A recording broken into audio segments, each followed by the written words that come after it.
అన్నయ్య గారు. అదేమిటా నిన్న అమ్మోరు గుడి దగ్గర ఏం జరిగిందో నీ కొడుకు చెప్పలా? ఏం జరిగిందండి? కాళేశ్వరం మనిషి మీ అబ్బాయితో తలపడ్డారు. ఒక్క క్షణం పోలీసులు రాకుండా ఉంటే ఏమయ్యేది? మా అమ్మాయి బతుకు అన్యాయం అయ్యేది.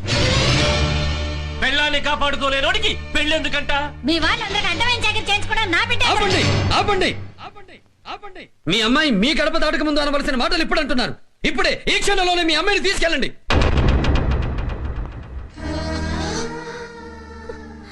అంతకు మించి ఒక్క మాట మాట్లాడినా నేను చచ్చినంత ఒట్టు.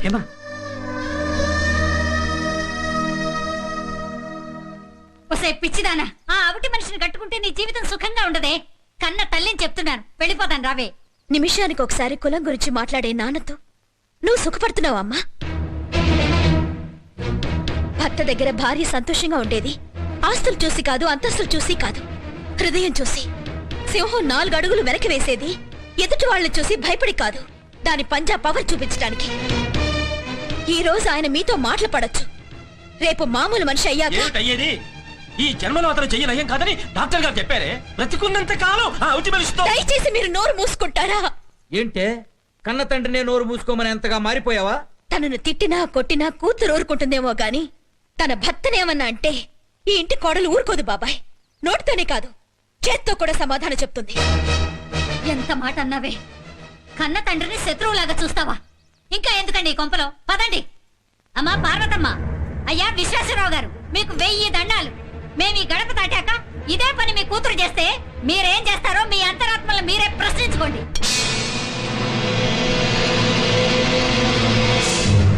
ఇదిగో దుర్గా ప్రసాద్, నువ్వు 1000 మంది ప్రాణాలు కాపాడిన దేవుడు అయితే కావచ్చు, కానీ ఒక ఆడపిల్ల తల్లి ఉసురు పోసుకుంటున్నావన్న సంగతి గుర్తుంచుకో. రేపు గ్రామ పెద్దలందరినీ తీసుకుని నీ ఇంటి మీదకి వస్తున్నాను. తల దించుకుంటావో, తప్పయిందని లెప్పలు వేసుకుని నా కూతుర్ని నా వెంట పంపిస్తావో అప్పుడు చూస్తా. అనండి.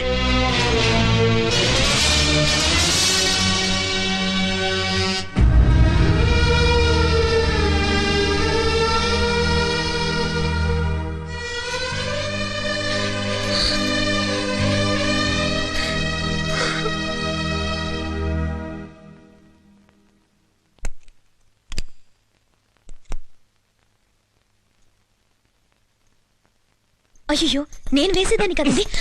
నేను వేసుకోగలను. భగవంతుడు మనిషికి 2 చేతులు ఇచ్చాడు. ఒకటి డిసార్డర్లో ఉంటే రెండో దాన్ని ఆర్డర్లో పెట్టుకోవడానికి.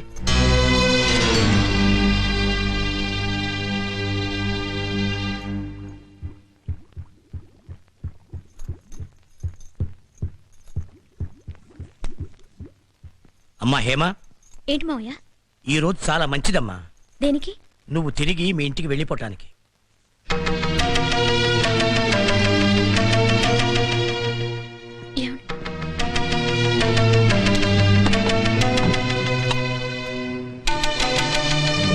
అక్కర్లేదు, నా పనులు నేను చేసుకోగలను. ఏమిటి ఎవటి వాడిని చూసినట్టు అలా చూస్తున్నావు? ఈ చొక్కా నువ్వేసావా? నా ప్యాంటు నువ్వు తొడిగావా? ఏమైంది మీకు? నేను అమ్మా నాన్న ఏదో అన్నా. ఏదో అనడం కాదు, ఏ మగాడు సహించలేని మాటలు, ఏ పౌరుషవంతుడు భరించలేని మాటలు. ఇదిగో కేవలం నువ్వు ఒట్టు వేసావని ఆ వంకతో ఇక నా అవసరం లేదని నిరూపించి నన్ను మా ఇంటికి పంపేయాలనా? అవతలికెళ్ళు ప్లీజ్. నిన్నేం జరిగిందో చూసావుగా, నువ్వు వెళ్ళిపోవడమే మంచిది హేమా. హేమా, వదినా నా పిలుపు పోయిందా? ఆడపిల్లనిచ్చుకుంటున్న వాళ్ళం, మమ్మల్ని అర్థం చేసుకోమ్మా. అర్థమైంది, మీ బాధ నాకు అర్థమైంది. నాకేమైనా పర్వాలేదు, మీ కూతురికి మాత్రం పెళ్ళవ్వాలి, మా అన్నయ్యతో సుఖంగా కాపురం చెయ్యాలి. ఎంత రాకండి మీరు. నోరు జాగ్రత్త. మా అమ్మనేమన్నా అన్నావంటే కొట్టండి, గొంతు పిసికి చంపేయండి. ఆవిడ ఆడదైతే అలా మాట్లాడుతుందా? ఇన్నాళ్ళు ఈ ఇంట్లో ఉండి మేము నిన్ను రమ్మలేదు కదమ్మా. బుద్ధి తక్కువయ్యి నేనే వచ్చాను, మీ బుద్ధులు తెలుసుకోలేక వచ్చాను. మీరు నన్ను నరికి పారేసినా ఇలాగే మాట్లాడతాను. ఆవేశపడకం. సీత, అనసూయ లాంటి పతివ్రతలు కూడా పెళ్లి జరిగాక కష్టాలు పడ్డారే గాని ఇలా పెళ్లి కాకముందే అత్తవారింటికి వచ్చి కాదమ్మా. ఇప్పుడు మీరు నన్ను బలవంతంగా ఇంట్లోంచి పంపేస్తే నన్ను సీతలాగా చూస్తారా? పెళ్లి కాకుండానే ఇన్ని రోజులు ఆయనతో గడిపి వచ్చింది, దీనికి ఇంకో పెళ్లి దేనికి అంటారు. అప్పుడు నా గతి ఏంటి? మెడ పట్టుకొని నెట్టేశారని చెప్పమంటారా? వాడుకుని వదిలేశారని చెప్పమంటారా? ఈ ఇంటికి అభిమానంతో వచ్చావా, అవమానించడానికి వచ్చావా, సేవలు అందించడానికి వచ్చావా, దెప్పి పడవడానికి వచ్చావా? నీ మాటలతో చేష్టలతో అనుకూలవతిగా నటించావు. నిజానికి నువ్వు అనుకూల శత్రువి. ఇవే మాటలు ఎవడన్నా మగాడనుంటే వాడి రక్తంతో ఇంట్లో గల్లాపి చల్లి శుద్ధి చేసి ఉండేవాడిని. వాడు కాదు, నేను చెప్తున్నాను. ఈ ఇంట్లో ఉండే అర్హత నీకు లేదు. వెళ్ళు. నేను వెళ్ళను. 10 మందిలో మా కుటుంబం తల వంచుకునేటట్టు చేయొద్దమ్మా. ఇక దయచేసి వెళ్ళమ్మా ప్లీజ్. ఒంటి మీదకు వయసు రాగానే సరికాదు, కొంచెం ఇంగిత జ్ఞానం ఉండాలి.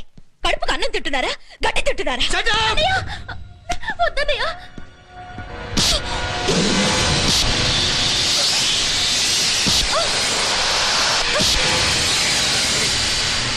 Get out! Get out, I say!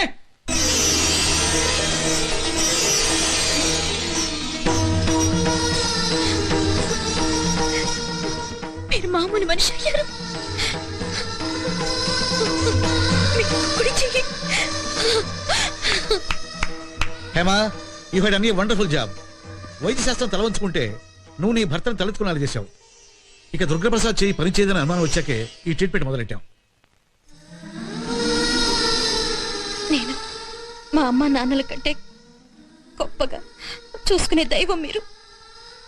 ఆయనలో పౌరుషం రెచ్చగొట్టడానికి మిమ్మల్ని అత్తయ్యను నానా మాటలు అంటే తప్ప ఆయన నర నరాలు కదిలి రావని నోటికొచ్చినట్లు మాట్లాడారు. నన్ను క్షమించండి మౌయ్య. ఏమా, నీ అంతరంగం తెలియక నిన్ను చాలా అపార్థం చేసుకున్నావమ్మా. ఈ ఇంట్లో మళ్ళీ దీపం వెలిగించిన ఉత్తమరాలివమ్మా. వదినా, ఇంక నీ స్థానం ఈ ఇంట్లో కాదు, మా అన్నయ్య గుండెల్లో. Thank you doctor. క్షమించండి. ఏయ్,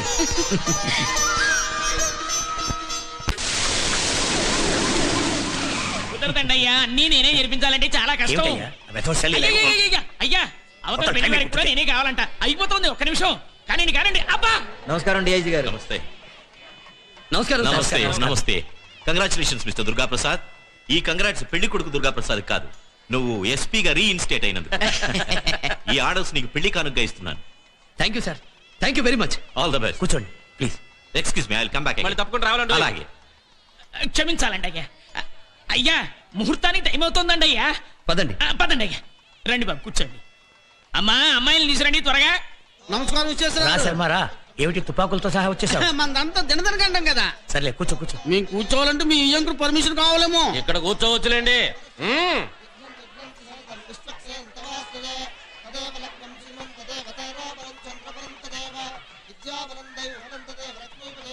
ఏమండి, నాకు తెలియక అడుగుతా, పెళ్లి ఇక్కడ జరుగుతా ఉంటే మీరు ఎక్కడ చూస్తున్నారేంటి? ఏం లేదండి, మా చిన్నబ్బాయి ఢిల్లీ నుంచి రావాల్సింది. టెలిగ్రామ్. ఏంటన్నా? ఏం లేదురా, కాశ్మీర్ లో గొడవలు జరుగుతున్నాయి కదా, అందుకని తమ్ముడు రాలేకపోతున్నాను, మీ అందరికీ శుభాకాంక్షలు చెప్పమంటూ టెలిగ్రామ్ ఇచ్చాను. అవును మరి, సొంత అన్నయ్య అయి ఉంటే ఏదో సాకు చెప్పి సెలవు పెట్టారని వచ్చి ఉండేవాడు. సొంత అన్నగాపోవడం ఏంది? మీరు మాటకు ముందు కులం గోత్రాన్ని గోసోడ తీసుకుని ఎగడం కాదండి, ఆ పెళ్లి పీటల మీద కూర్చున్న పెళ్లి కొడుకు. శర్మ, కాసేపు నోరు మూసుకుంటావా? అది కాదండి, ఈ కులం గోత్రం పట్టింపున్న మనుషులకి తాలిబొట్టు కట్టే ముందైనా అసలు విషయం చెప్పాలండి. అసలు ఈ దుర్గా ప్రసాద్ నీ కొడుకు కానప్పుడు నేను చెప్తే తప్పేంటంట అని. శర్మ గారు, మీ మంత్రి తెలివితేటలు అసెంబ్లీలో చూపించండి. మంత్రి చెప్పింది నిజమే.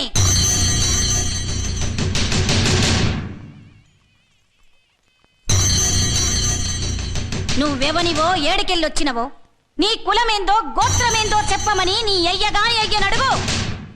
ఏయ్, ఆపండయ్యా భజంత్రిలో. కూటికి లేకపోయినా కులం కోసం బతికేవాడిని నేను. చెప్పండి ఈశ్వరరావు గారు, దుర్గా ప్రసాద్ నీ సొంత కొడుకేనా? నా సొంత కొడుకేనండి. మరి మంత్రి కాదంటున్నాడుగా. ఎవరో 1.25 మాటలు అంటారు, అందుకని ఎలా నమ్మమంటారండి? దాని సాక్ష్యం ఏమిటి? ఆ పచ్చని పెళ్లి పందిరి మీద ప్రమాణం చేసి చెప్తున్నాను, దుర్గా ప్రసాద్ నా కొడుకు. నా భార్య మీద ఒట్టేసి చెప్తున్నాను, వాడు నా కొడుకు. గదే మాటగా దుర్గా ప్రసాద్ మీద ఒట్టేసి చెప్పు. చెప్పండి. ఏమిటంటే ఆలోచిస్తారు, చెప్పండి. చెప్పు. దుర్గా ప్రసాద్ మీద ప్రమాణం చేసి చెప్తున్నాను, వీడు నా కొడుకు కాదు.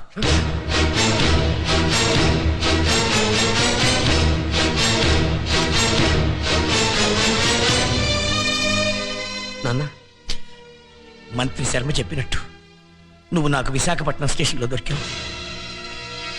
ఏమయ్యా పెద్ద మనిషి, కులం తెలియదు, గోత్రం తెలియదు, ఆఖరికి అమ్మా నాన్న ఎవరో కూడా తెలియదు. ఎట్టగయ్యా కూతురించి పెళ్లి చేసేది. ఏయ్ హేమా, లేచిరావే. లేవండయ్యా. ఇంకా కూర్చున్నావు ఎందుకే? ఈ దిక్కుమాల సంబంధం ఏ ముహూర్తాన్ని కుదిరిందో గానీ పెళ్లి కాకముందే ఆడ కొంపకి చేరావు. ఆడకు అర్థమైన చాకరీ చేసి మా పరువు బజార్కి ఇచ్చావు. ఇంకా కూర్చున్నావు ఎందుకు? రా. అమ్మా, నాకు కులం అక్కర్లేదు, ఆయనే కావాలి. గోత్రం అక్కర్లేదు, ఆయన కట్టే సూత్రం చాలు. చిన్నపిల్ల అయినా చాలా పెద్ద మాట చెప్పింది. ఒకరినొకరు కావాలనుకున్న వాళ్ళిద్దరిని విడతీయద్దు. వీడు నా కన్నబిడ్డ కాకపోయినా దేవుడిచ్చిన కొడుకు. దయచేసి ఈ పెళ్లి ఆపద్దు, మీ కాళ్ళు పట్టుకుంటాను. నాన్న రే విష్ణు దిగిరా కిందికి. నా అన్న కూతురు పెళ్లి ఆగిపోయాక ఈయన కన్న కూతురు మెడలో నువ్వెలా తాళి కడతావురా? దిగిరా, తీసుకురండి. పదండి. చెప్పిన బుద్ధి లేకుండా వచ్చాం. దుర్గా ప్రసాద్, విశాఖపట్నం పోయి అడుగు, నిన్ను పుట్టించిన వాళ్ళెవరో తెలుస్తది. నా పెనిమిటిని కుక్కల వేనెక్కిస్తావురా?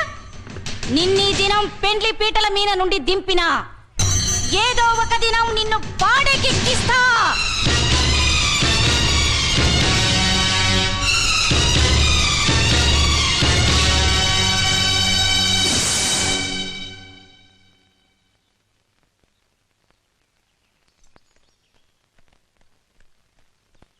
మా మీన పగపట్టిన మనిషి ఈ ఇంటి మీద నజరెందుకేసిండో కనుక్కోండి.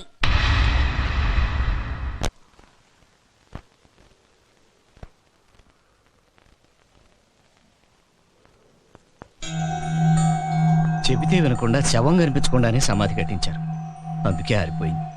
అది ఆరిపోవడమే ధర్మం. నీ కొడుకు పటానికి దండ వేసే రోజు ఈ రోజు ఏం చెప్పడానికి వచ్చావా? ఇక మిగిలింది మేమిద్దరమేరా. మమ్మల్ని కూడా చంపారా.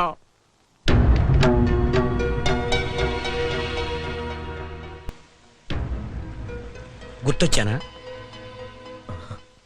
గుర్తొచ్చారు. ఏ బిడ్డని మీ చేతిలోకి అందిస్తే ఇన్నాళ్ళు మీ కన్న బిడ్డలా కాపాడారు, ఆ బిడ్డని వీడు చంపేశాడు. ఇతన్నేనా?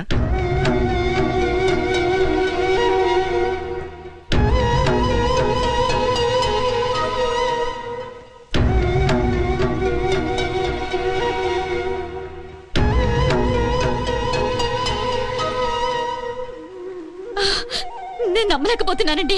మీరు నమ్మలేకపోయినా నేను చనిపోలేదన్నది నిజం. ధనుంజయరావు పగను తీర్చడానికి నేను అన్నయ్య కలిసి ఆ నాటకం ఆడాం. అన్నయ్య? అవును. మా నాన్న కన్న కొడుకుగా పెంచిన ఈ దుర్గా ప్రసాద్ నాకు అన్న, మీ కొడుకు. నిజమే. ఆ రోజున మీరు నా చేతుల్లో పెట్టిన బిడ్డే దుర్గా ప్రసాద్. బాబు, నేనొచ్చింది మీ కన్న కొడుకు బతికే ఉన్నాడని మీ చేత ఆనంద బాష్పాలు పెట్టించడానికి కాదమ్మా, శాశ్వతంగా మీకు దూరం కాబోతున్నానని చెప్పడానికి. ఇన్నాళ్ళు ఎక్కడో ఉన్నాడులే అనుకున్న మీ కొడుకు ఇక నుంచి ఎక్కడో ఉంటాడు. ఈయన స్వార్థంతో స్నేహితుడికి కన్నీళ్లు మిగిల్చాడు. ఆ కన్నీళ్లే మీకు మిగిల్చి వెళ్ళిపోతున్నాను. నన్ను క్షమించమ్మా. తండ్రికి తగ్గ కొడుకు అనిపించావు. ఎంత నాటకం ఆడవరా? ఆడింది నాటకమే, నా కోసం కాదు. ఒక తల్లిని మామూలు మనిషిని చెయ్యడానికి, మండుతున్న ఒక మనసుని వెనగా మార్చడానికి. నిజాలు రగులుతున్న నిప్పుని ఆర్పగలవేమో గాని నాటకాలు గాయాలను మాన్పలేవురా. ఆనితో డిస్కషన్ ఏందన్నా? ఏసై కొడుకుని నీకు మనసు కాకుంటే చెప్పు, నా మనసులో చేస్తారు. ఈ కుక్కలా నా పాదం వాసన చూడ్డానికి కూడా పనికిరారు. ఏరా, గతం మర్చిపోయారా? ఎక్కడ ఆపానో అక్కడ మొదలు పెడతా. ఎని కొరుకుతున్నారేంద్రా? సంపుండ్రి.